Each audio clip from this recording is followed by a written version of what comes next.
Now, with the economic crisis, on the doorstep of the election, you have the election of 2008. In the Democratic primary, you have running Hillary Clinton, who's kind of, at least by the traditional Democrats, had been kind of the anointed uh, person for this election. But she will come up against a rising star in the Democratic Party, a young senator from Illinois named Barack Obama.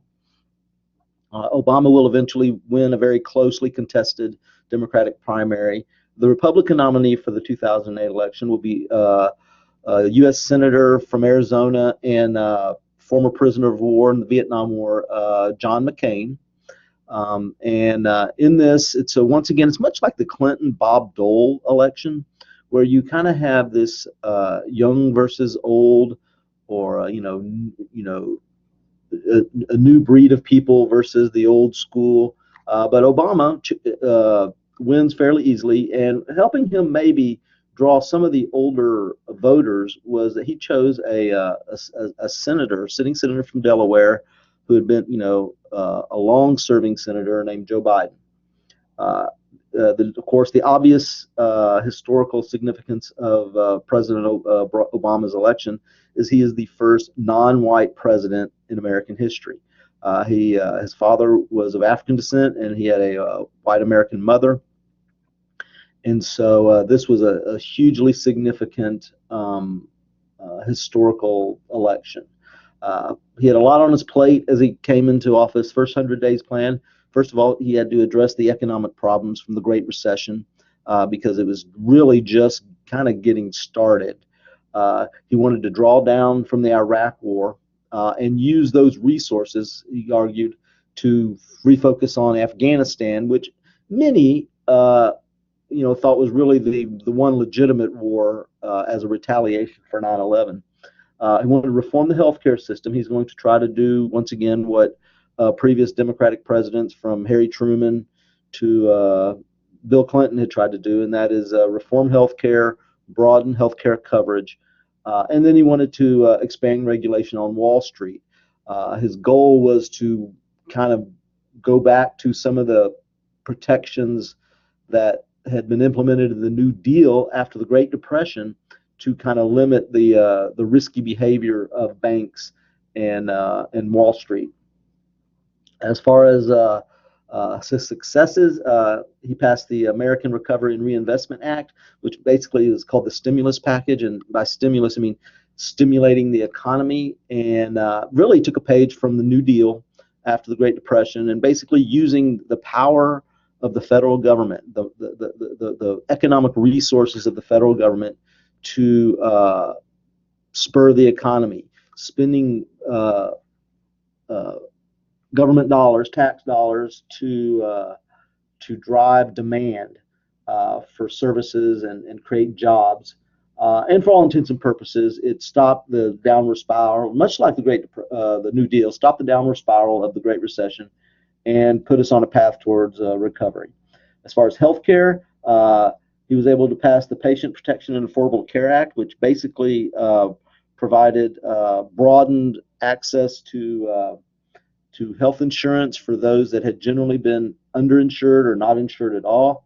One of the most controversial items was called the mandate for insurance, which forced people to get insurance, and if you did not, you would be you could be fined or taxed when you filed your taxes.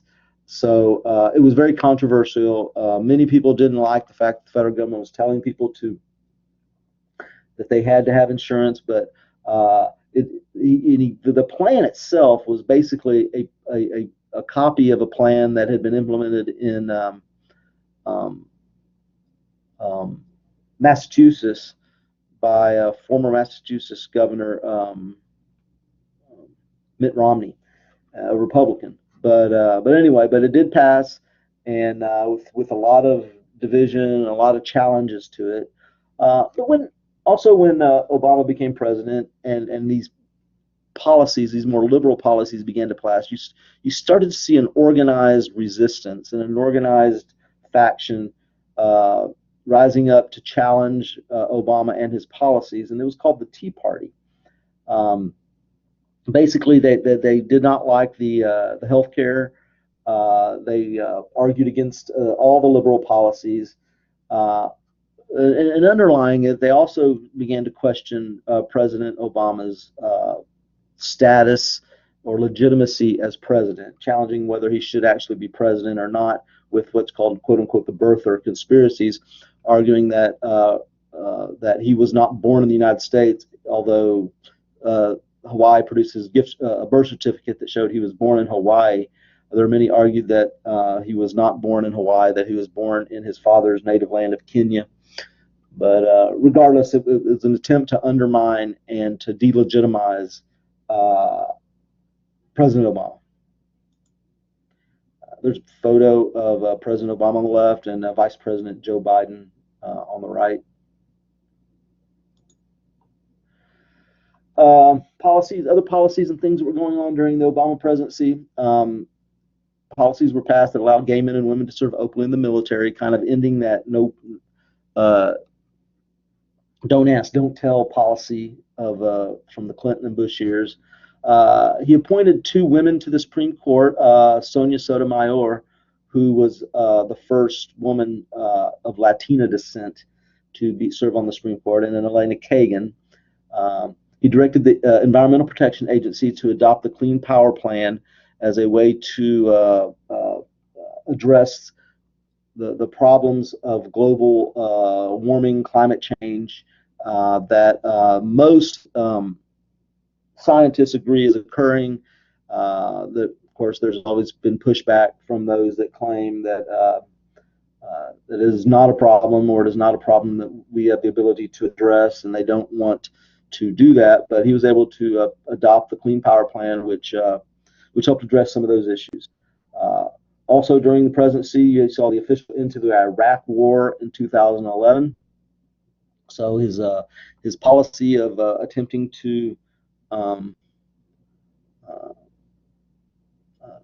end the war worked, but we are still in Afghanistan. And then May 2011, the Special Forces actually finally killed Osama bin Laden in his, I guess, a safe house or a place he was staying in Pakistan, thus kind of having some sort of closure, if you will, to the 9/11 attacks. Now, also in the Middle East, you saw what will be known as the Arab Spring, which was a revolutionary movement that overthrew some dictators and authoritarian governments in the Middle East. Egypt, uprisings in Egypt, Tunisia, Libya, and Yemen all led to major revolutions, many of them spurred by social media and technology, allowing the communication of those resistors to rise up against the governments. Created a lot of instability in the Middle East, although most people saw it as a good thing because dictators were being removed from office. And while it spilled over also into Syria, those wars continue. We still have problems continuing along in Syria and Yemen. The killing of an unarmed young black man named Trayvon Martin leads to a social movement called Black Lives Matter, which presses for our nation to address the problems of the killing in general of unarmed black people by police, and it is a movement that continues to this day.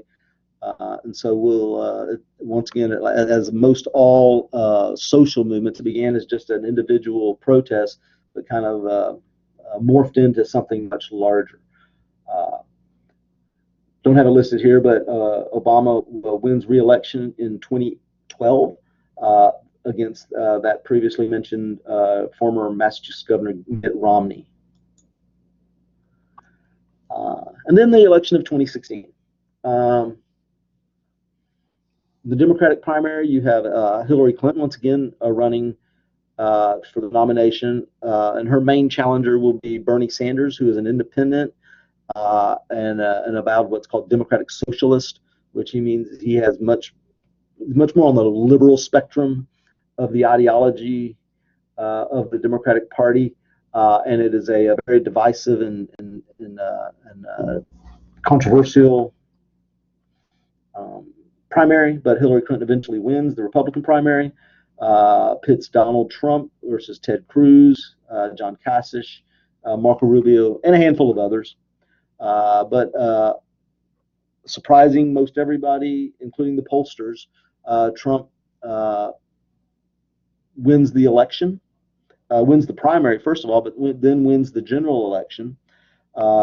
He is a real estate developer from New York, a reality TV star, has his own casinos and other businesses, many businesses, some successful, some not.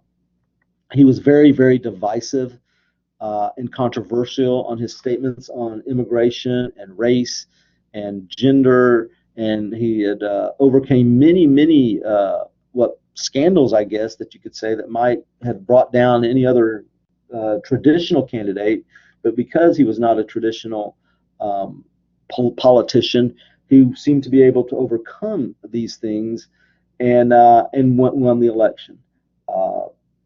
And as we speak, he is under investigation because there's been evidence shown that Russia interfered potentially, allegedly, with the election of 2016, and whether there was any collusion or collaboration with the Trump administration and the Russians to help tip the election in Trump's favor. That Mueller, as a special investigator, was appointed to investigate this, and that is currently continuing.